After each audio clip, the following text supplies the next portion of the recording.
ఎవరు ఈ లోకంలో యేసయ్యా, నీవే మా దేవుడవేసయ్యా, నీవే మా దేవుడవేసయ్యా. నీ వంటి వారు ఎవరు ఈ లోకంలో యేసయ్యా, నీవే మా దేవుడవేసయ్యా,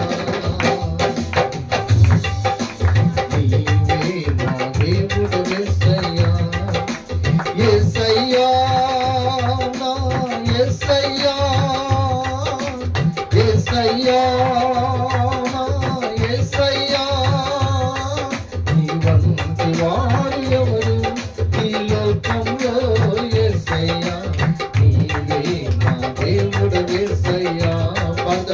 వంటి వారు ఎవరు ఈ లోకంలో యేసయ్యా, నీవే మా దేవుడవేసయ్యా, నీవే మా దేవుడవేసయ్యా.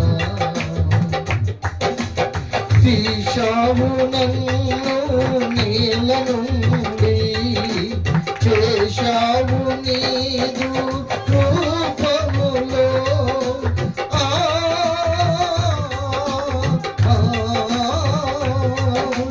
తీశావు నన్ను నీళ్ళ నుండి, చేశావు నీదు రూపములో, నీ జీవాత్మను నాకు సగినావు, నీ జీవాత్మను నాకు సగినావు, జీవింప చేసిన జీవాధిపతివి, జీవింప చేసిన జీవాధిపతివి.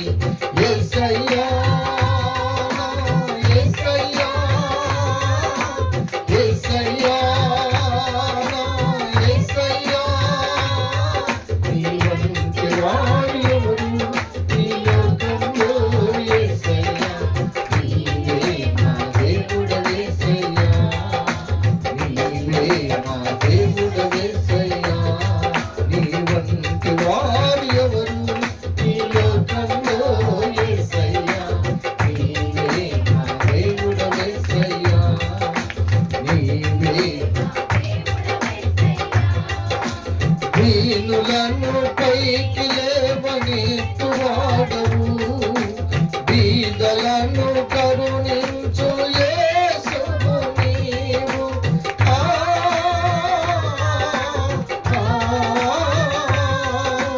దీనులను పైకి లేవనెత్తువాడవు, బీదలను కరుణించు యేసువు నీవు. నీ ప్రేమ హస్తాలలో నన్ను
మరణము నుండి నా ప్రాణము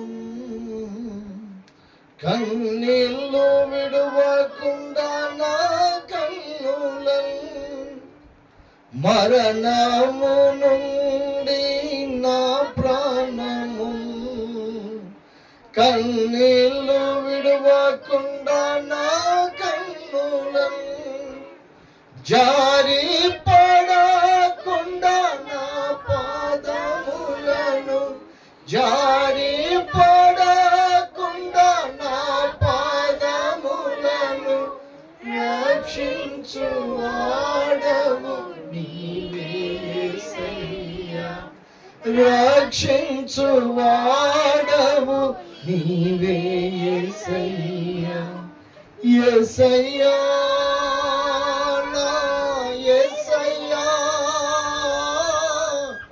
యేసయ్యా నా యేసయ్యా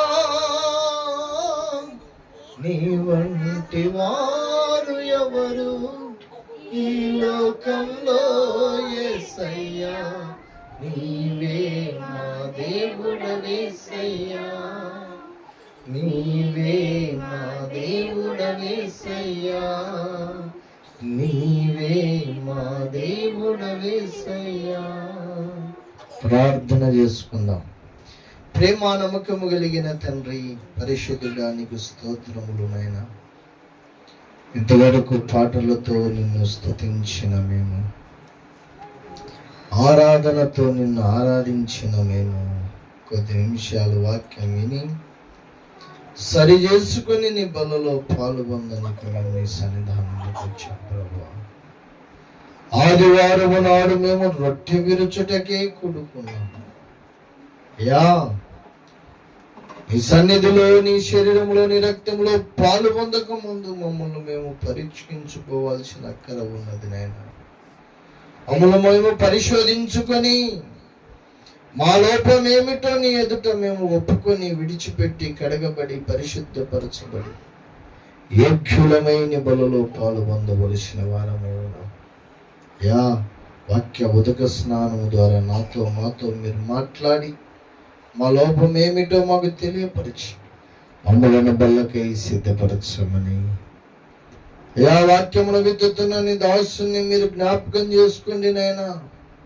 తన దోషములను కడిగి పరిశుద్ధపరిచి తన నోటని శ్రేష్టమైన వాక్యమును, తన తల మీదని శ్రేష్టమైన తైలమును కుమ్మరించి తన నోటని శ్రేష్టమైన వాక్యముతో మాతో మాట్లాడు, మాకు అర్థమయ్యేలాగున బోధించి మాలో గొప్ప కార్యం జరిగించి మహిమ పొందమని, ఆటంకపరచుచున్న సకల అంధకార చీకటి శక్తులను నజరేయుడైన యేసు నామములో బంధించి పారదోలి మమ్ములను కృపకు అప్పగించుకుంటూ యేసుక్రీస్తు పుణ్యనామంలో సమర్పించి ప్రార్థిస్తున్నాము తండ్రి.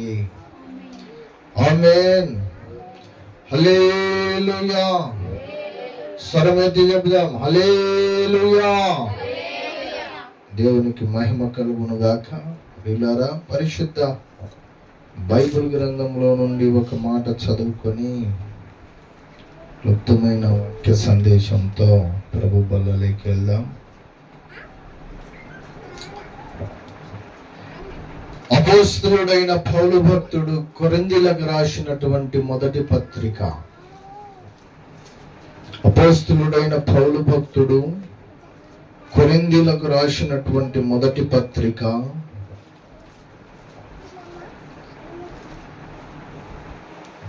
15వ అధ్యాయము 49వ వచనాన్ని చదువుకుందాం. 15వ అధ్యాయము 49వ వచనం. మరియు మనము మట్టి నుండి పుట్టిన వాని పోలికను ధరించిన ప్రకారము పరలోక సంబంధి పోలికయు ధరింతుము. చిన్న మాట. ఈ వాక్య భాగములో నుండి పరిశుద్ధాత్మ దేవుడు మనందరితో మాట్లాడును గాక. ఆమేన్. క్రీస్తునందు ప్రియమైన దేవుని బిడ్డలారా, చదవబడిన వాక్య భాగములో ఒక మాట ఉంది, ఒక పదం ఉన్నది. ఏమిటి ఆ పదం అంటే పోలిక. పోలిక అంటే అర్థం ఏమిటి? పోలిక అనగా ఛాయ, లేకపోతే నీడ, లేకపోతే ఫోటో.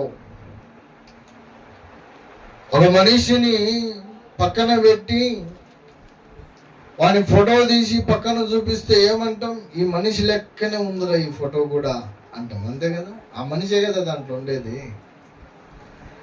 ఆ మనిషి పోలిక ఆ ఫోటోలోకి వచ్చినట్టు. అద్దం ఎదుట పోయి మనం నిలబడినాం అనుకో, అద్దంలో ఎవరు కనిపిస్తారు? మనమే కనిపిస్తాం. మనల్ని పోలిన మనిషి ఇంకొక మనిషి అద్దంలో కనిపిస్తున్నాడు. పోలిక అనగా రూపము, తన పోలికనే వచ్చిందని అర్థం. ఏమండి, మొదటి మానవుడు, భూమి మీద మొట్టమొదటి మనుష్యుడు చేయబడినటువంటి ఏమండి ఆ మానవుడు ఎవరి పోలికలో చేయబడ్డాడు? దేవుని పోలికలో చేయబడ్డాడు. ఆది కాండము చూడండి ఒక మాట, 1వ అధ్యాయం 26వ వచనములో,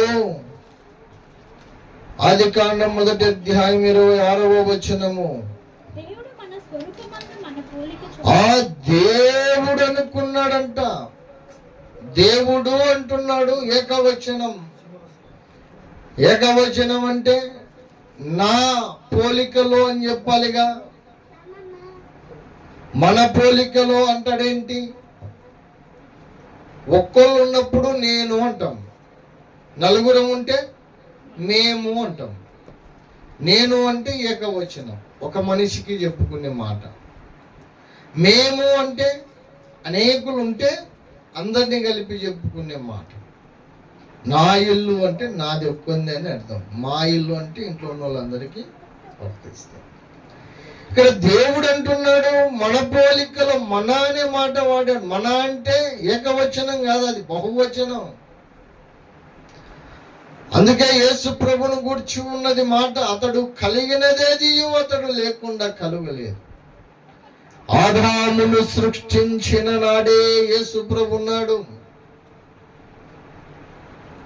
భూమికి పునాదులు వేయబడక ముందే, పరలోకం ఇంకా సృష్టింపబడక మునిపే, సమీపింపరాని తేజస్సులోనే తండ్రి, కుమార, పరిశుద్ధాత్ములు త్రిత్వము ఏకమై ఉన్నారు.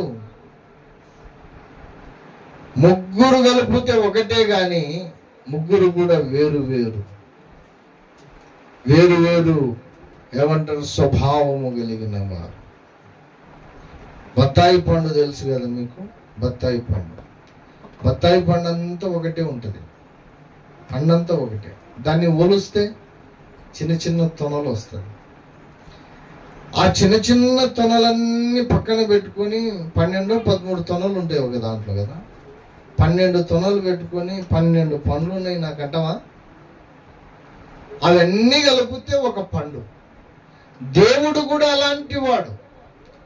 తండ్రి అయిన దేవుడు, కుమారుడైన దేవుడు, పరిశుద్ధాత్ముడైన దేవుడు, ముగ్గురు కలిసినదే ఒక దేవుడు. రెండవది, వారికి వ్యక్తిగతమైనటువంటి స్వభావం, వ్యక్తిగతమైనటువంటి సపరేట్ తత్వములు కూడా మరలా వాళ్ళు ఆదిలో నుండి సమీపింపరాని తేజస్సులోనే ఉన్నారు. అందుకే 2వ కీర్తనలు అంటాడు, నీవు నా ప్రియ కుమారుడవు, నేను నిన్ను కని ఉన్నాను. సమీపింపరాని తేజస్సులోని దేవుని నోట నుండి పుట్టినవాడు ఆయన. పరలోకము కలగక ముందే ముగ్గురు ఉన్నవారు, వారికి ముగ్గురికి ఆది అంతము లేనివారు, యుగ యుగాలు ఉన్నవారు. మానవులను రక్షించనిక, కాపాడనిక, వారి కొరకు బలిగానిక ఆయన మధ్యలో ఒక 33.5 సంవత్సరాలు శరీరమును ధరించాడు కుమారుడైన దేవుడు. యేసు ప్రభు మొన్నటోడు కదా అన్నాడు ఒక ఆయన. 2000 సంవత్సరాల క్రితం. 2000 సంవత్సరాల క్రితం కాదు బాబు, ఆయన భూమి ప్రారంభము నుండి ఉన్నాడు. ఆదామును కలుగజేసినప్పుడు ఏమండి, దేవుడు అంటున్నాడు, మన స్వరూపమునందు మన పోలికలో ఒక నరుణ్ణి చేయుదాం అనుకున్నారు. ఆ నరుడు ఎవరి పోలిక? ఆ తండ్రి, కుమార, పరిశుద్ధాత్మ త్రియేక దేవుడైనటువంటి ఏకనామమైన ఏమండి దేవుని పోలిక. దేవుని పోలికలో నరులను చేయుదామనుకున్నారు. 27వ వచనం, దేవుడు తన స్వరూపమందు నరుణ్ణి సృజించెను. దేవుని స్వరూపమునందు వారిని సృజించెను, స్త్రీని గాను పురుషుని గాను వారిని సృజించెను. ఎలా సృజించాడంట? స్త్రీగా, పురుషునిగా. మరి ఎవరి పోలిక? దేవుని పోలిక. ఎవరు? ఆదాము అవ్వలిద్దరు కూడా దేవుని పోలిక, దేవుని స్వరూపము. వారు కలిగి ఉన్నది దేవుని రూపము, దేవుని యొక్క లక్షణాలు, దేవుని యొక్క తత్వాలు. అనాదిలో ఆది కాండములు ఏదోను తోటలో వారిని దేవుడు నిర్మాణం చేసినప్పుడు దేవుని పోలికలో చేసుకున్నాడు. అయితే ఆ ఆదాము చెయ్యరాని పాపము చేసి ఆజ్ఞను అతిక్రమించి తనకున్న పోలికను పోగొట్టుకున్నాడు. అతనిలో ఉన్నటువంటి దేవుని పోలిక, దేవుని స్వభావము, దేవుని తత్వమును పోగొట్టుకున్నాడు. ఏమండి, 5వ అధ్యాయము 1వ వచనము చదవండి. 5వ అధ్యాయం 1వ వచనము.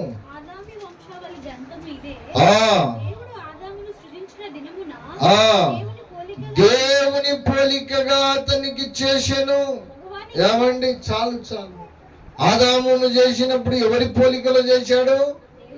దేవుని పోలికలో చేశాడు. కానీ ఆ ఆదాము దేవుని పోలికను పోగొట్టుకున్నాడు, దేవుని స్వరూపమును పోగొట్టుకున్నాడు, స్వభావమును పోగొట్టుకున్నాడు.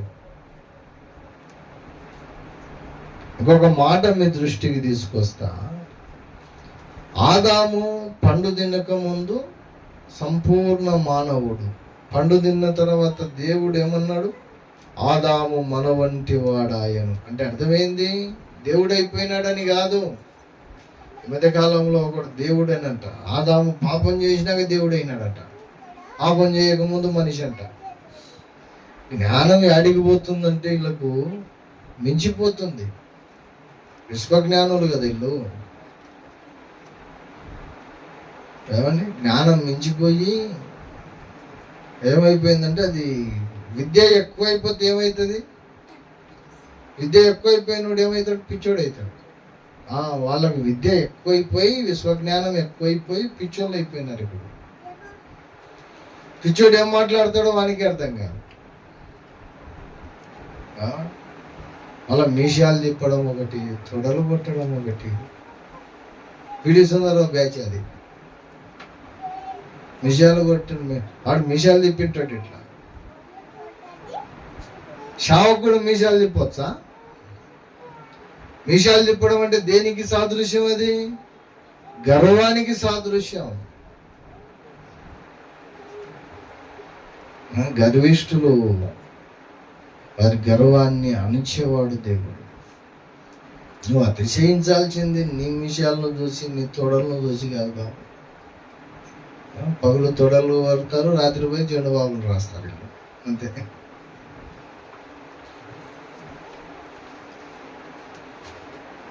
నీ తొడలు, నీ మీషాలు ఎవరికి పనికి వస్తుంది? దేవుని దగ్గర పనికి వస్తుంది. మనం ఎవరిని బట్టి అతిశయించాలి? దేవుణ్ణి బట్టి అతిశయించాలి. దేవుని కృప అనేది లేకపోతే నువ్వు ఎవడివి, నేను ఎవడిని? ఏ పాటల్లో మన ఊపిరి ఆయన ఇస్తున్న దయ, మనం బ్రతుకుతున్నామంటే ఆయన కృప, మనం ఇలాగ ఉన్నాము, ఇది అనుభవిస్తున్నామంటే ఆయన దయ. నీదంటూ చెప్పుకొని ఏముంది? నువ్వు ఎంత కోటీశ్వరుడు అయినా, ఎంత పలుకుబడివాడు అయినా, ఎంత ఉద్యోగస్తుడు అయినా, ఎంత సంపాదించేవాడు అయినా, దేవుడు అని ఒకటి పక్కకు తీసేస్తే నువ్వు సున్ననే. ఇంకా ఒకటి పక్కన తీసేసి ఎన్ని సున్నలు పెట్టుకుంటే సున్నకు విలువ ఉంటుందా? ఒక సున్న పెట్టినాం, ఇంకొక సున్న పెట్టినాం, ఇంకొక సున్న పెట్టినాం, ఇంకొక సున్న పెట్టి ఎన్ని సున్నలు పెట్టుకున్న లాభం ఏముంది? పక్కన ఒకటి అనేది ఒకటి ఉంటే ఈ సున్నకు విలువ. ఇంకొక సున్న యాడైతే 100 అవుతుంది, ఇంకొక సున్న యాడైతే 1000 అవుతుంది, ఇంకొక సున్న యాడైతే 10,000 అవుతుంది. ఆ ఒకటి అనేది వెళ్ళిపోతే నువ్వు ఎన్ని సున్నలు పెట్టుకున్నా దండగానే. ఆయన వీడు ఒకటి పక్కన పెట్టేసి సున్నలు పెట్టుకుంటున్నాడు, నేను గొప్పని గొప్పని గొప్పని. ఆ ఒకటి యేసుప్రభుని పక్కన పెట్టినాడు, ఈయన గీడు సున్నలు పెట్టుకుంటున్నాడు. ఆ యేసుప్రభు ఉంటేనే మనకు విలువ. ఏమండి, పాపము చేయక ముందంట ఆదాము మానవుడంట, పాపం చేసినాక దేవుడైనాడట. వాడిపోదా అది. మన వంటి వాడాయను అంటే అర్థం ఏందో తెలుసా? అంతవరకు ఆదాముకు మంచి ఏదో చెడు ఏదో తెలియదు. మంచి చెడు తెలిసిన వాడు దేవుడొక్కడే. దేవుడే చెప్పాడయ్యా, అది మంచి చెడును తెలివినిచ్చు చెట్టు. అంతవరకు నిష్కలంకము లేనివాడు ఆదాము, పాపము లేనివాడు, కపటం లేనివాడు, ద్వేషం లేనివాడు, అసూయ లేనివాడు, ఒకడు బాగుపడితే చూసి ఓర్వలేని బుద్ధి లేనివాడు, స్వచ్ఛమైన మనసు కలిగిన వాడు. చిన్న పిల్లలు ఉంటారు చూసా, పుట్టిన పిల్లలు, పుట్టిన ఒక 2-3 రోజులకు ఆ పాపకి ఏమైనా తెలుస్తుందా? ఆ పాపకి ఏది మంచో ఏది చెడో తెలుసా?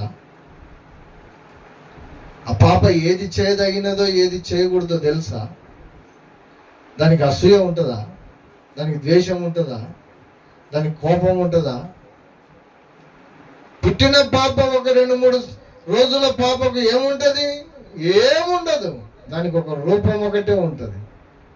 స్వచ్ఛమైన మనస్సు కలిగినది ఇది కదా. అట్టి మనస్సు కలిగిన వాడు ఆదాము. ఎప్పుడైతే పండు తిన్నాడో ఏది చెడో ఏది మంచో తెలిసిపోయింది.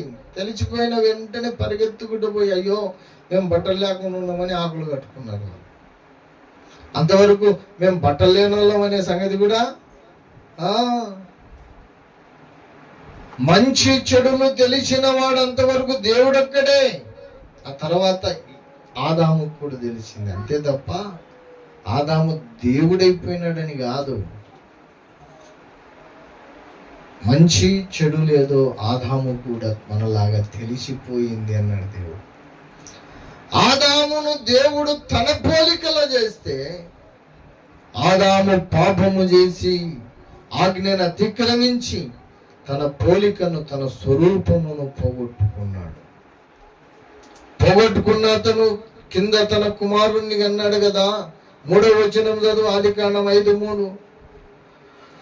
ఆదాము 130 ఏళ్ళు బ్రతికి తన పోలికగా తన స్వరూపమున్న కుమారుణ్ణి కని అతనికి షేతు అను పేరు పెట్టాడు.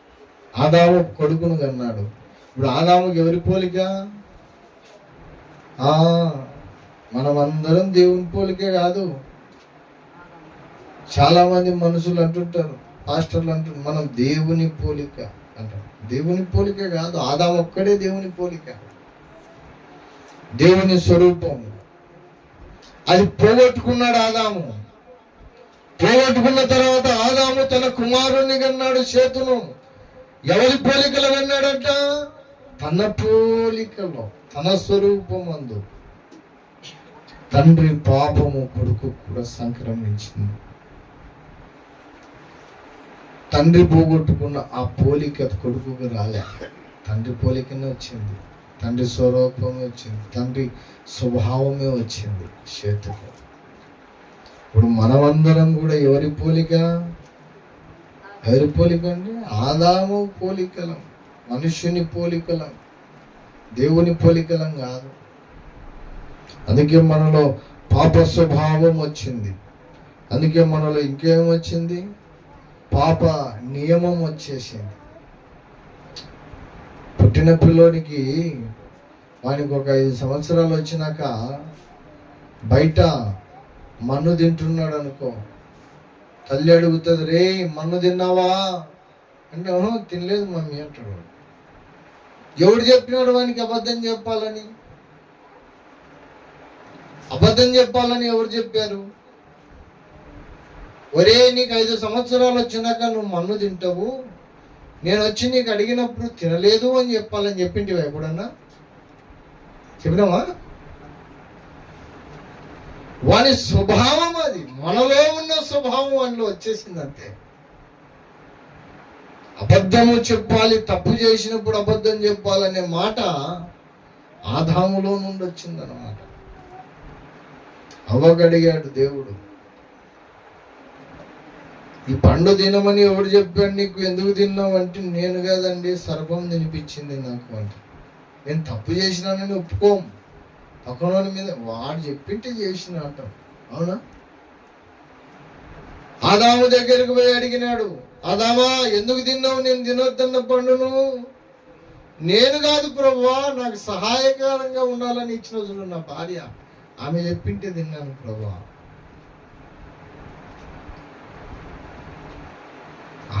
ఇప్పుడు ఆదాము పెద్దోడా అవ్వ పెద్దదా? ఆదామే పెద్ద. ఫస్ట్ ఆదాముకే కదా దేవుడు చెప్పింది తినొద్దని. భార్యను గద్దించింది దేవుడు తినొద్దని చెప్పాడు అని గద్దించలేకపోయాడు. పైపెచ్చు భార్య మాటిని పండును తిని దేవుడు వచ్చి అడిగితే భార్య పేరు చెప్తున్నాడు, నేను కాదు ప్రభా, ఈమె తినిపించింది నాకు. ఈరోజు మనం కూడా ఏదైనా తప్పు చేస్తే మనకు తెలియకుండానే పక్కనోని మీద గెంటేస్తాం. మన వరకు ఎందుకు, మన పిల్లలే, ఇంట్లో 3 పిల్లలు 2 పిల్లలు ఉన్నారంటే ఒకడు తప్పు చేస్తే ఇంకొకటి మీరు చెప్తారు, వాడు నేను కాదంట. ఎవరు నేర్పించారు? అది స్వభావము. ఆదాము పోలిక మనకందరికి వచ్చింది. మనమందరము కూడా మనుష్యుని పోలిక, అంటే మన తండ్రి పోలికలం, మనం దేవుని పోలిక కాదు. ఆ పోలికను ధరించిన మనము తిరిగి ఎవరి పోలికను ధరించాలంట? దేవుని పోలికను ధరించాలి. ఎలా సాధ్యం అది? ఒక మాట చెప్తే జాగ్రత్తగా వినండి. మనకు 2 జన్మలు, క్రైస్తవునికి 2 జన్మలు. ఒకటి భౌతికమైన జన్మ, తల్లి గర్భంలో జన్మించుట మొదటి జన్మ. మనమందరం అమ్మ కడుపులో నుంచి కదా పుట్టింది. అమ్మ లేకుండా పైన జూడి పైన ఎవరైనా ఉన్నామా? ఒక ఆదాము ఒక్కడే చేయబడ్డాడు దేవుడితో. ఆదాము ఒక్కడే దేవునితో చేయబడ్డాడు. ఆదాము అవ్వలు. ఆ మీదట ఇంక అందరం అమ్మ కడుపులో పుట్టిన వాళ్ళమే. అవునా? ఆ మొదటి జన్మ, తల్లి జన్మ, తల్లి కడుపులో పుట్టిన జన్మ మనకు ఎవరి స్వభావము తెచ్చిపెట్టింది అంటే మన తల్లిదండ్రుల స్వభావం తెచ్చి పెట్టింది. మన తండ్రి పోలిక, మన తల్లి పోలిక. వారిలో పాప నియమం ఉన్నది, అదే పాప నియమం మనలో కూడా వచ్చేసింది. తండ్రి పోలిక, తల్లి పోలికగా మొదటి జన్మగా మనము జన్మించాము. ఇంకొక జన్మ ఉంది, అది ఆధ్యాత్మిక సంబంధమైన జన్మ. అది కంటికి కనిపించేది కాదు, నీ హృదయములో మార్పు జరిగేది. దేవుని ఇంటిలో జన్మించుట. యోహాను సువార్త 3వ అధ్యాయము 3వ వచనములు అన్నాడు చూడండి. యోహాను సువార్త 3వ అధ్యాయము 3వ వచనము.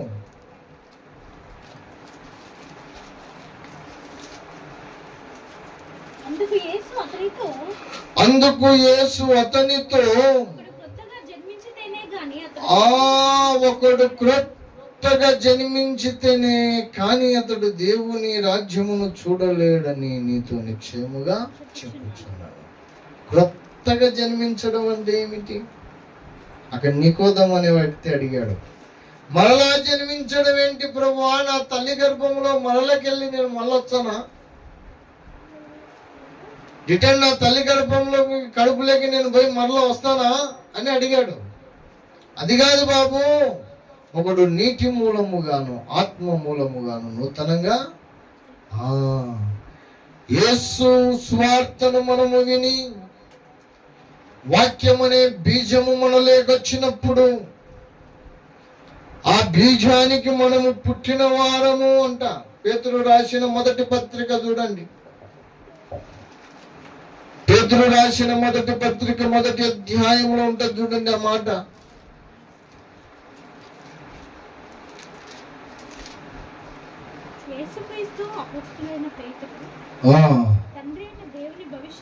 అమ్మా 22 చదువు, 22 చదువు. మీరు క్షయ బీజము నుండి కాక శాశ్వతముగు జీవము గల దేవుని వాక్య మూలముగా అక్షయ బీజము నుండి పుట్టిన వారు గనక. ఏమండి? అక్షయ బీజము అనగా దేవుని వాక్యము మనలోకి వెళ్ళినప్పుడు, మన హృదయములో కార్యము జరిగినప్పుడు, నిజమే ఇన్ని రోజులు నేను బ్రతికిన బ్రతుకు మంచిది కాదు, నేను జీవించిన జీవితం సరైనది కాదు, నా జీవితాన్ని మార్చుకోవాలని నువ్వు నడిచిన మార్గమును మానేసి యేసు వైపుకు తిరిగి మనము బాప్తిస్మము తీసుకున్న నాడు మనము నూతన జన్మ పొందినట్లు. బాప్తిస్మం అంటే అర్థం ఏమిటి? బాప్తిస్మం ఇచ్చేటప్పుడు మనం ఎలాగిస్తాము? నీళ్ళల్లో ఒక మనిషిని అలా పడుకోబెట్టి పైకి లేపుతాం. అంటే అర్థమైంది, ఈ లోకపరమైన పాత జీవితంలో నేను చనిపోయినాను, తిరిగి దేవుని కొరకు బ్రతకనికి నేను లేపబడ్డాను అని అర్థం. దాన్ని యేసు ప్రభు అన్నాడు, నూతన జన్మ, మరొక జన్మ అని అన్నాడు. నూతన జన్మ పొందినవాడు, నూతన జన్మను వెలిగిన వారు ఈ లోకంలో పాతది చనిపోయి తిరిగి లేపబడుట, దేవుని ఇంటిలో చేర్చబడిన వాడు, దేవుని కుటుంబంలో జన్మించిన వాడు. గతంలో మనము మన తండ్రి కుటుంబంలో జన్మించాం. రెండవదిగా మనం ఎక్కడ జన్మించాలి? దేవుని ఇంట్లో జన్మించాలి. విశ్వాస గృహానికి చెందిన వాళ్ళం మనం. గలతీయులకు రాసినటువంటి పత్రిక 6వ అధ్యాయము 10వ వాక్యము చదవండి. 6:10 గలతీ.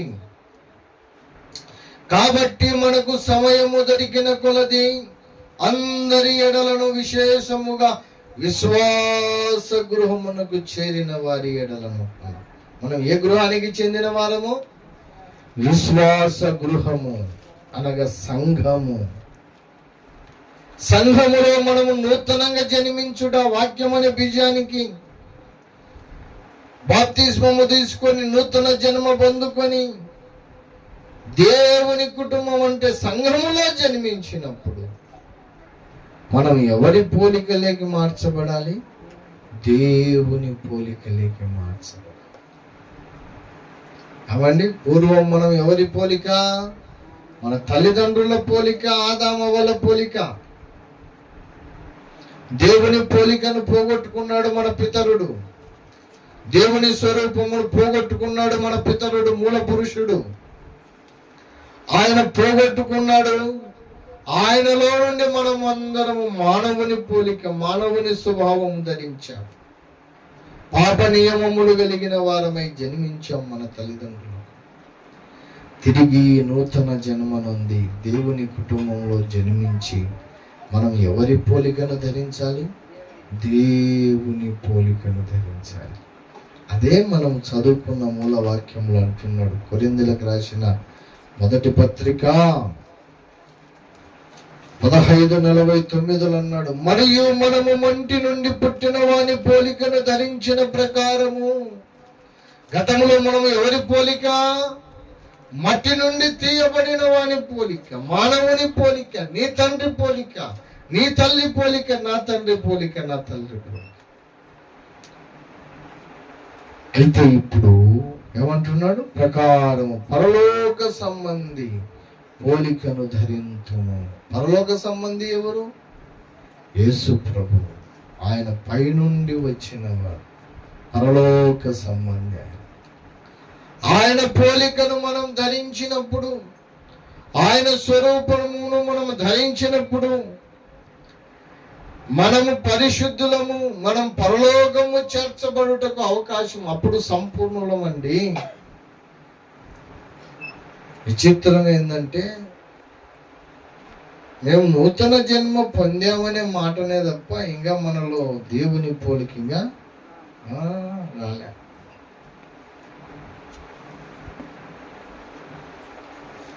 అసలు కొత్త జన్మ అనేది ఇంకొకటి లేనే లేదు మనోళ్ళకు, చాలామంది క్రైస్తవులకు. నూతన జన్మ పొందినోనికి పాతది గతించిపోవాలి, ఇంకా పాతవి ఏవి అలవాట్లు తగ్గలే, మానలే. ఇంకా పాత జీవితమే జీవిస్తున్నావు అంటే ఇంకా నూతన జన్మ పొందలే. ఏదో నామకవాస్తి బాప్తిస్మం తీసుకున్నావు, నామకవాస్తి చర్చికి పోతున్నావు. నేను ఒక మాట చెప్తా, నేను క్రైస్తవురాల్ని, నేను క్రైస్తవునని చెప్పుకుంటే కాదు గొప్ప సంగతి.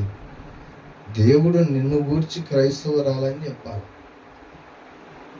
దావీదును గూర్చి దేవుడు సాక్ష్యం ఇచ్చాడు, అవునా? దావీదును గూర్చి దేవుడు ఏమని సాక్ష్యం ఇచ్చాడు?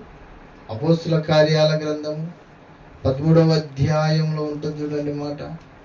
13వ అధ్యాయము 22వ వచనములో ఉంటుంది చూడండి. దావీదును వారికి రాజుగా ఏర్పరచెను, మరియు ఆయన,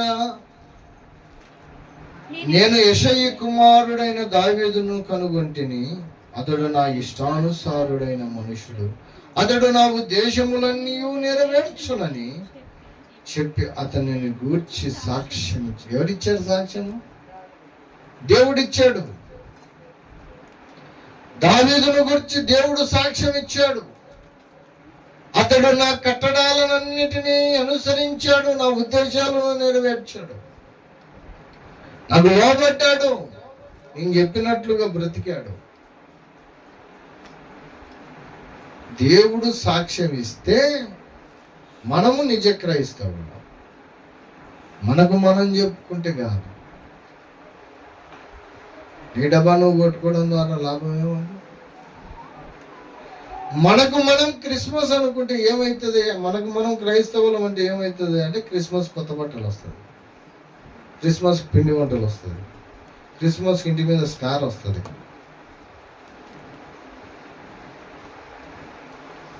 దేవుడు మనకు అనుకుంటే రోజు క్రిస్మస్. అర్థమైందన్నమాట. నీకు నువ్వు క్రైస్తవురాల్ని, క్రైస్తవుని అనుకోవడం కాదు. నీకున్న అలవాట్లు మానిపోతే, నీకున్న పాత అలవాట్లన్నీ వదిలేస్తే దేవుడు నిన్ను గురించి సాక్ష్యం ఇస్తాడు. దాన్నే దాన్నే వదులుకోలేనోడు ఏం త్యాగం చేస్తావు దేవుడి కోసం? ఎందుకు ఇంకా క్రైస్తవులుగా ఉండి లాభం ఏముంది? లాభం ఏముందా? ఒక ఆయన అంటున్నాడు, అన్నీ మానుకుంటా సార్, ఇదొక్కటి మానుకోలేకపోతున్నాను సార్. నువ్వు అదొక్కటి మానుకోకపోతే యేసుప్రభు తీసుకెళ్ళి రేపు నట్టుకోవడం ఆరేసి దాన్ని, అదేం యేసు నువ్వు పుట్టేటప్పుడు తల్లి గర్భంలో నుంచి దాన్ని అలవాటు చేసుకుని వచ్చినావా బయటికి? నేను ఒక మాట అంట, నీ కోసం యేసుప్రభు త్యాగం చేశాడు, ప్రాణం పెట్టాడు, రక్తం గార్చాడు. నీవు రక్షణ పొంది పరలోకం చేర్చబడాలని ఆయన మహిమంతా విడిచిపెట్టి స్థలానికి వచ్చాడు. నీ కొరకు ఆయన కరిగిపోయాడు. నువ్వు ఆయన కొరకు అంత చిన్నది మానుకోలేవా? ఎందుకు యేసుప్రభు నీకు అవసరమేముంది? చిన్నవి, అది చిన్నదే, అదేం పెద్ద సంగతి కాదు. దానికంటే పైల్మానోళ్ళు మారిపోయినారు, దానికంటే ఘోరంగా ఉన్నోళ్ళు మారిపోయినారు. మా ఊర్లో జక్కయ్య అని ఒక ఆయన ఉన్నారు, జక్కరయ్య అని. ఆయన కాలంలో, ఆయన యేసుప్రభుని నమ్మకం ముందు రోజుకు పొద్దున ఒక చిన్న బిందె సారాయి, రాత్రికి ఒక చిన్న బిందె సారాయి తాగుతాడు ఆయన. చిన్న బిందె అంటే దాదాపు ఎన్ని లీటర్లు ఉంటుంది? చిన్న బిందె 5-6 లీటర్లు ఉంటుంది కదా, 6 లీటర్లు ఉంటుంది. పెద్ద బిందె అయితే 20 లీటర్లు. ఆ బిందెతో 4 బిందెలు పోస్తే ఒక బిందె అవుతుంది, అంటే 5 లీటర్ల బిందె. పొద్దున 5 లీటర్ల బిందె మొహం గడవకుండానే తాగుతాడు. ఆ మత్తు దిగే లోపు మళ్ళీ ఇంకొక బిందె తాగుతాడు. 10 లీటర్ల సారాయి తాగుతాడు. తాగి తాగి తాగి తాగి తాగి అవయవాలన్నీ పాడైపోయి శరీరం అంతా కుళ్ళిపోయింది. ఆయన హాస్పిటల్లో వారేస్తే భార్య చూడలేదు, పిల్లలు చూడలేదు. ఎందుకంటే అంత హీనంగా అయిపోయాడు ఆయన. తీరా లాస్ట్కు ఈడ కర్నూలులోనే గవర్నమెంట్ హాస్పిటల్లో వారేశారు ఆయన. నా చిన్నతనం అది, నేను ఇప్పుడుగా చెప్పేది. నేను అప్పటికి రక్షణ లేదు నాకు, నేను చిన్నపిల్లని. వాళ్ళు డాక్టర్లకు కూడా కొన్నాళ్ళకి యాసిరికి వచ్చి ప్రాణం అయితే పోకునుంది. మనిషి ఏమో కులిపోయినాడు, అంతా పాడైపోయినాడు, నల్లగా అయిపోయినాడు. ఆ మనిషి ఎట్లుంటాడు తెలుసా? తెల్లగా గిచ్చితే రక్తం వచ్చేటట్టు ఉంటాడు, తెల్లగా ఉంటాడు. నాకు తాత అవుతాడు ఆయన. డాక్టర్లు ఇంకా చేతులు వదిలేసినారమ్మా, ఏం ట్రీట్మెంట్ ఇచ్చినా ఆ మనిషి బతకడు.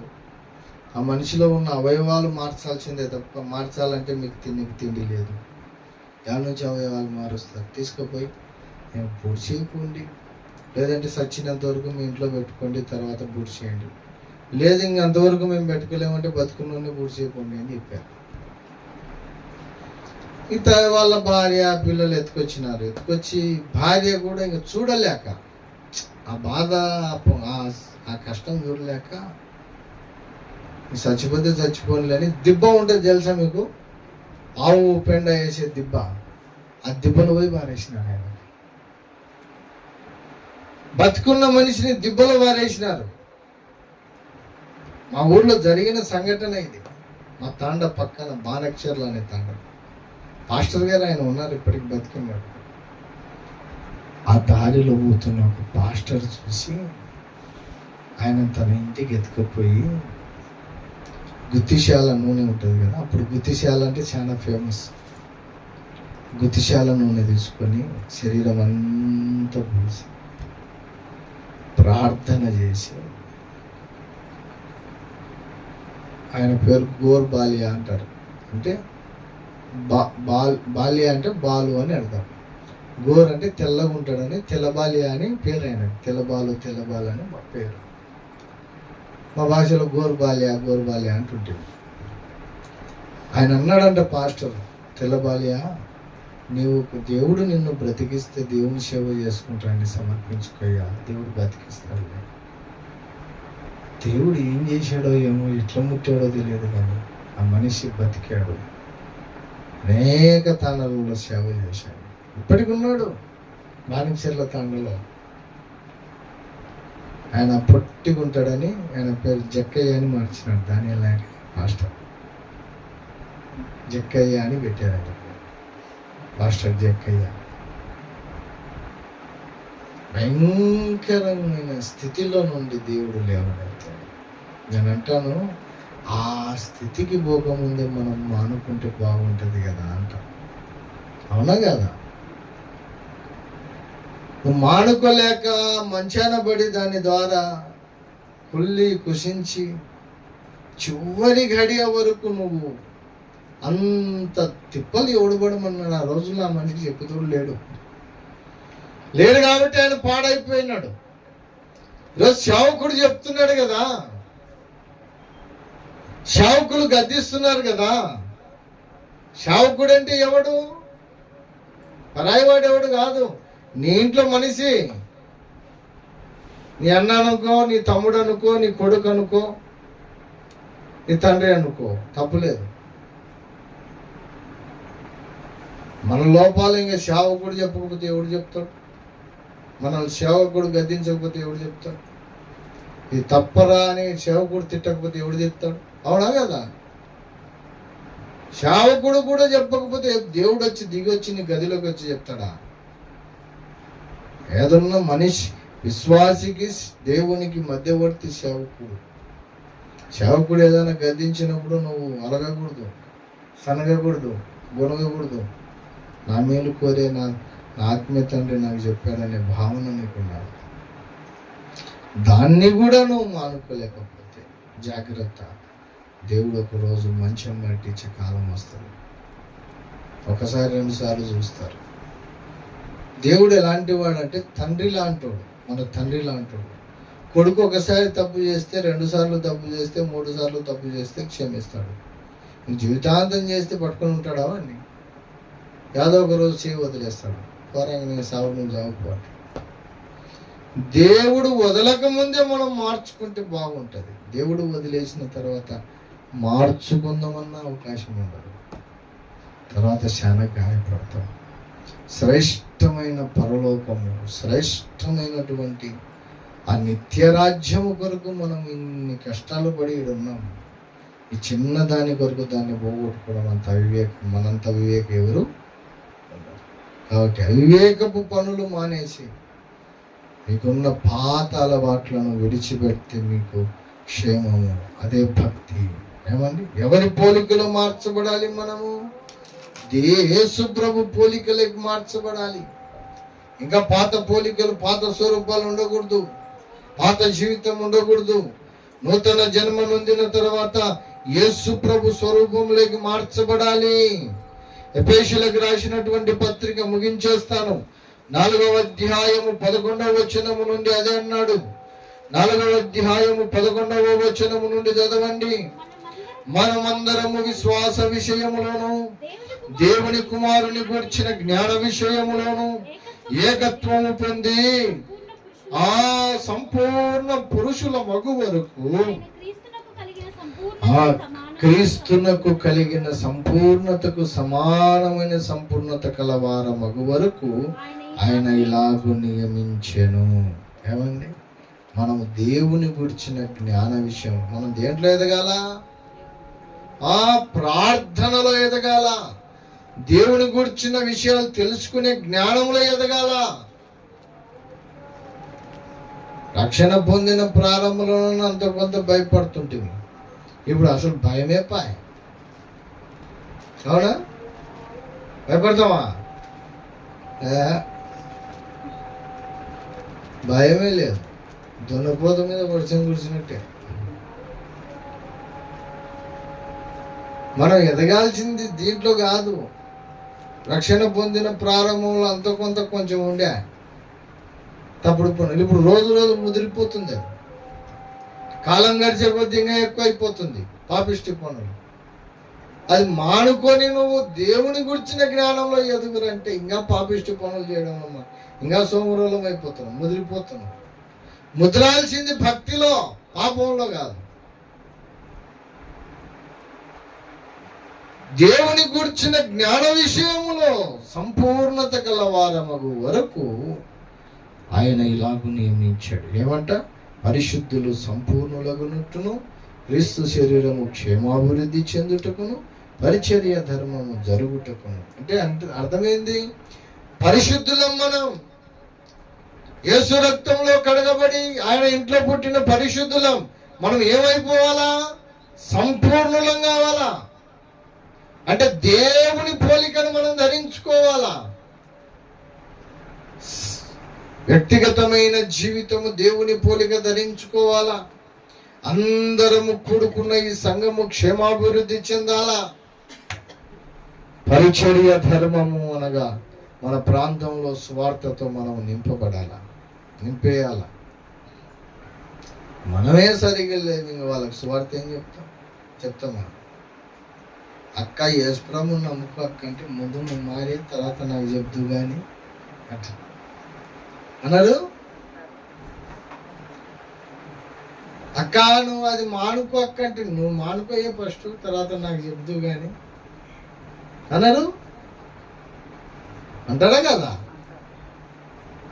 ముందు మనం మానుకొని పక్కన నీకు చెప్తే, యేసుప్రభు దానికి ఏమన్నా తెలుసా, నీ కంట్లో దూలం తీసి ఫస్ట్ ఎదుటివాని కంట్లో ఉన్న నలుసు తీరా అన్నాడు. మన కంట్లో ఉన్న దూలం మనం కనిపించదు. మన కంట్లో ఎంత ఉందంట దూలం అంటే అర్థమైంది. దూలం తెలుసా? పెద్ద స్తంభము దూలము. పాతకాలంలో మనము ఆ స్తంభం, మన కంట్లో ఆ స్తంభం ఉందంట. ఎదుటివాని కంట్లోనేమో ఇంత నలుసు ఉందంట. వాని కంట్లో ఉన్న ఆ స్తంభం కనిపించకుండా వాని కంట్లో ఉన్న నలుసు కనిపించదు నీకు. అక్కడ నలుసుబడింది సూర్య, తీసుకో కంట్లో, ముందు నీ దూరం తీసుకోయే, తర్వాత నలుసు దిద్దు కానీ అన్నదానా అంటదా కదా. నీ ప్రాంతంలో నువ్వు స్వార్థతో నింపేయాలి వాళ్ళకి. సంఘం అభివృద్ధి చెందాలి అంటే పాస్టరే కాదు పోయి చెప్పాల్సింది, మనం కూడా పక్కన వాళ్ళకి స్వార్థ చెప్పాలి. మన సంఘానికి నువ్వు కనీసం నెలకు ఒక 2-3 పట్టుకురావాలా. మనమే తప్పిపోతున్నాం, ఏడ పట్టుకొచ్చామేమో. ఎన్ని సంవత్సరాలుగా ఉన్నాం, ఉన్నోళ్ళమే ఉన్నాం కానీ కొత్తలో రావట్లేదు. పాస్టర్లకు కూడా కష్టపడితే చెప్పాను, శనివారం వచ్చి మీ ఇళ్ళకి వచ్చి పిలుస్తే కానీ పాస్టర్ ఏమో పాస్టర్ ఈరోజు రాలే, ఉందో చర్చి లేదు అనుకునే రకాల మనోళ్ళు.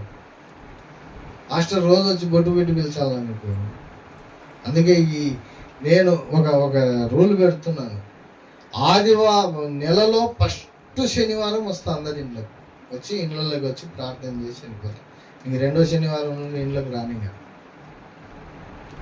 మీరే ఆదివారం అంటే చర్చికి వచ్చేయాలి, పాస్టర్ వచ్చినా రాకపోయినా చర్చికి వచ్చేయాలి. ప్రతి ఆదివారం నేను పిలుస్తుంటే నా పేరంటామా, నేను ప్రతి ఆదివారం ఇక్కడ పెళ్లి చేసుకుంటున్నాను, నేను రండమ్మ నా పెళ్ళికి అని చెప్పాను. దేవుని ఆరాధన ఇది. పాస్టర్ పిలిచినా పిలిచకపోయినా దేవుని సన్నిధికి వెళ్ళిపోవాలన్న ఆశ, కోరిక నీకు ఉండాలా. మనం స్వార్థతో నింపబడాలి. కింద అంటాడు కదా, ఏమండి, అలాగూ చేయనిక కొందరిని దేవుడు అపోస్తులను, ప్రవక్తలను, సువార్తికులను, కాపరులను, ఉపదేశకులను నియమించాడు. కాపరులను దేవుడు నియమించాడు. ఆ కాపరే మనకు చెప్పాల్సింది, నువ్వు సంపూర్ణురాలివి కావాలి, పరిశుద్ధతలో నుండి సంపూర్ణతలోకి పోవాలంటే కాపరి చెప్పిన వాక్యం వినాలి, కాపరి గద్దిస్తే లోబడాలి. ఏమండి, నేను గతంలో కూడా చెప్పాను ఒకసారి, దానియేలు నాయక్ భయంకరంగా కొట్టేవాడు. నాకు దానియేలు నాయక్ కొట్టాడు ఒకరోజు బహిరంగ సభలో. కాలుతుందంటే అంతమంది ముందు నన్ను కాలుతుందంతాడేనని అలిగిపోయి ఇంట్లో పడుకున్నాడు. సేవ వద్దు ఏమొద్దు, నా ఇంటికి నేను వెళ్ళిపోతాను, నాకు అంతమంది ముందు కాలుతుందంతాడు ఆయన. పడుకున్న రాత్రి పొద్దున్నే లేచి వచ్చినాడు ఆయన. రూమ్లో పడుకున్నా, నా రూమ్ ఒక్కడనే, నేను నాకు అప్పుడు పెళ్ళి లేదు, ఇప్పుడు నేను అనుకున్నా పొద్దున్నే వచ్చి ఏమో లేరా, తప్పు అయిపోయింది లేరా, తెలియక కొట్టినాను కానీ ఇంక రారా అంటాడేమో అనుకున్నా. ఇంత పెద్ద కర్ర తీసుకొని వచ్చినాడు. పడుకొని ఉంటే వేసి బాతినాడు వెనుక నుంచి. లేరా గాడిది, నేను కొడితే నీకు ఆశీర్వాదం. ఈ కాలంలో కొడితే విశ్వాసులు ఉంటారా? పొరపాటున నేను ఒకేటి కొడుతూ ఉంటారా మీరు? నా తల్లిదండ్రులే నన్ను కొట్టలే, వాడేవాడు నన్ను కొట్టనీకే అనం. మళ్ళా ఆదివారం నుండి కనిపిస్తే కొట్టు. దానియేలు నాయక్ నన్ను కర్ర తీసుకొని కొట్టి అంటాడు కదా, నేను కొడితే నీకు ఆశీర్వాదం రా గాడిది లేప్ప. శావకుడు అభిషక్తుడు కొడితే మనకు తైలాభిషేకం అంట. నీతిమంతుడు గద్దించుట నాకు తైలాభిషేకం అంటాడు. కానీ సేవకుడు ఒక మాట నేను గద్దించినా సేవకుని మాటకు లోబడాలి, నా మేలు కోరి చెబుతున్నాడు అనే స్థితిలో ఉండాలి. సేవకుడు నీ సంపూర్ణత కొరకు దేవుడు నియమించిన వాడు సేవకుడు, సేవకునికి లోబడాలి అంటూ కింద అంటాడు చూడు. ఆ మాట చదివించి నేను ముగించాలని ఆశపడుతున్నాను. 14వ వచనంలో అంటాడు, అందువలన మనం ఇక మీదట పసిపిల్లలమై ఉండి, ఏమండి, మనుషుల మాయోపాయముల చేత సంచాలనతో తప్పు మార్గమునకు లాగు కుయుక్తితోనూ గాలికి కొట్టుకొని పోవునట్లు కల్పింపబడిన ప్రతి ఉపదేశమునకు ఇటు అటు కొట్టుకొని పోవచ్చు, అలల చేత రగుల కొట్టబడిన వారమైనట్లు కాక ప్రేమ కలిగి సత్యము చెప్పుచు క్రీస్తువులే ఉండుటకు మనం అన్ని విషయములలో ఎదుగుదము అన్నాడు. ఏమన్నాడు? ఏమండి, మనం ఇంకా పసిపిల్లలమై ఉండక, పసిపిల్లోడైతే ఏ మాటలు చెప్పినా వింటాడు. మనం పసిపిల్లల లెక్క ఉండక పెద్దోళ్ళమై ఏది మంచో ఏది చెడో, ఏది నమ్మదగినదో ఏది నమ్మకూడదో, ఏది మనల్ని బాగు చేసేదో ఏది బాగు చేయదో తెలుసుకొని గాలికి అటు ఇటు ఎవడు చెప్తే వాని మాటలు విని అటు ఇటు కొట్టుకొని పోకుండా స్థిరులమై క్రీస్తులో మనము ఆయన పోలికలకి ఎదుగుదాము అంటున్నాడు. ప్రేమ కలిగి సత్యము చెప్పచ్చు. ఏమండి, మనకు వినసంపూర్తిగా మంచి మాటలు చెప్తే బాగుంటుంది. మనం పొగుడుతుండాలి ఎప్పుడు మనసులు. అవునా? మనిషికి ఎప్పుడు ఏం ఆశ ఉంటుందంటే, నువ్వు అంత గొప్పదానివి అక్క, నువ్వు ఇంత గొప్పదానివి అక్క, నువ్వు అంత సుందరిదానివి అక్క అని చెప్తుండాలి. అది చెప్తుంటే ఈమెకు బలహీన సంపూర్తిగా. పొరపాటు ఏదైనా తిట్టామంటే అసలు నచ్చదు. ఏమండి, వైద్యుడు మనకి ఏదైనా రోగం వచ్చిందనుకో, పుండు అయిందనుకో, దాన్ని మొత్తం గెలికి లోపల నుంచి దానికి మందు పూస్తేనే అది బాగా అవుతుంది.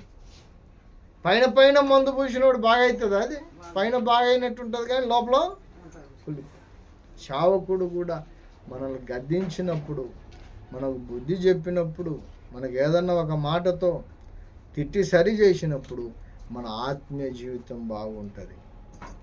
అందుకే మనల్ని గద్దించే శావకులు మనకు కావాలా, మనల్ని పొగడే సేవకులు కాదు.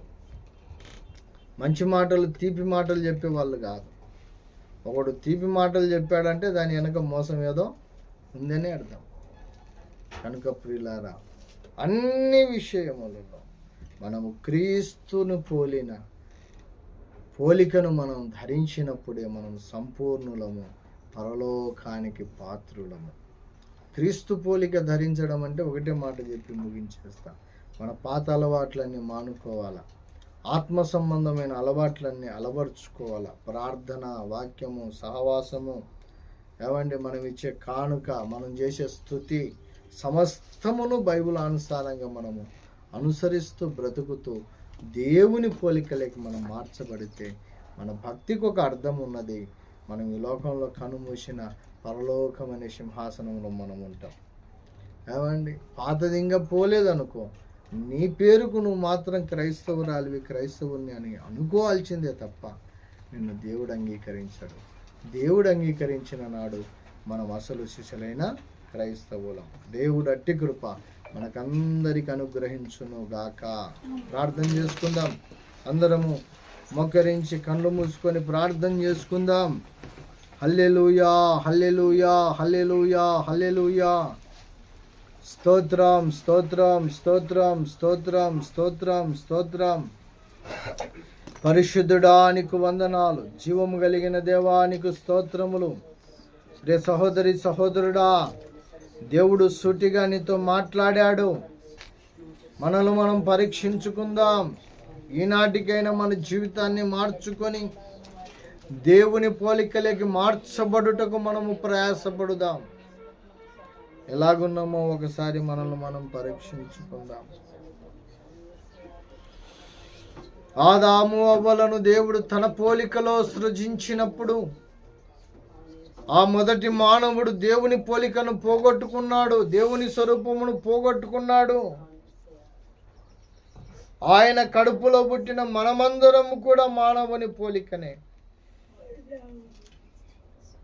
మనమందరము కూడా మానవుని స్వభావము కలిగిన వారమే. పాప నియమములతో పుట్టిన వారము. అయితే మరొక జన్మను మనము కలిగి దేవుని పోలికలో మనం చెక్కబడినప్పుడు, దేవుని పోలికలో మనం మార్చబడినప్పుడు మన భక్తి సంపూర్ణమవుతుంది. మనము సంపూర్ణులమవుతాం. ఇంకా మేము మార్పు చెందాము, నూతన జన్మ పొందాము, మందిరానికి వెళ్తున్నామని చెప్పుకుంటూ ఇంకా దేవుని పోలికలో మార్చబడని స్థితిలో మనం ఉన్నామేమో. ఒక మారు మనల్ని మనం పరీక్షించుకుందాం. ఇంకా పాత అలవాట్లు మానుకోలేని స్థితిలో ఉన్నావేమో. జాగ్రత్త. అది భౌతిక నీ శరీరానికి అపాయము, ఆత్మ సంబంధమైన భక్తికి కూడా అది అపాయము. ఒకసారి నిన్ను నువ్వు పరీక్షించుకొని ఈరోజు ఒక బలమైన తీర్మానము చేసుకొని, ప్రభువా వీటి నుండి నేను దూరం అయిపోయి పరిశుద్ధమైన వాటిని అలవర్చుకొని ఈ పోలికలకి నేను మార్చబడాలి తండ్రి అని మనల్ని మనం పరీక్షించుకుందాం. యేసు రక్తంలో కడగబడుదాం, బల్లకై సిద్ధపడుదాం. హల్లెలూయా, హల్లెలూయా. ప్రభువా నీకు వందనాలు, వందనాలు, వందనాలు, వందనాలు. నా దోషములను, నా అపరాధములను క్షమించు నాయనా. ఇంకా నేను క్రైస్తవుని అనుకుంటూ ఇంకా పాత అలవాట్లు మానుకోలేని స్థితిలో నేనున్నాను ప్రభువా. నీవు నా చేయి వదలక ముందే, నేను మంచం పట్టక ముందే నా బ్రతుకు మార్చుకునే కృప నాకు దయచే ప్రభువా అని యేసు పాదాలు పట్టుకొని కడగబడుదాం. హల్లెలూయా, హల్లెలూయా, హల్లెలూయా. సున్నాము కొట్టిన సమాధి వలెని ఉన్నావా యేసుని సన్నిధిలో.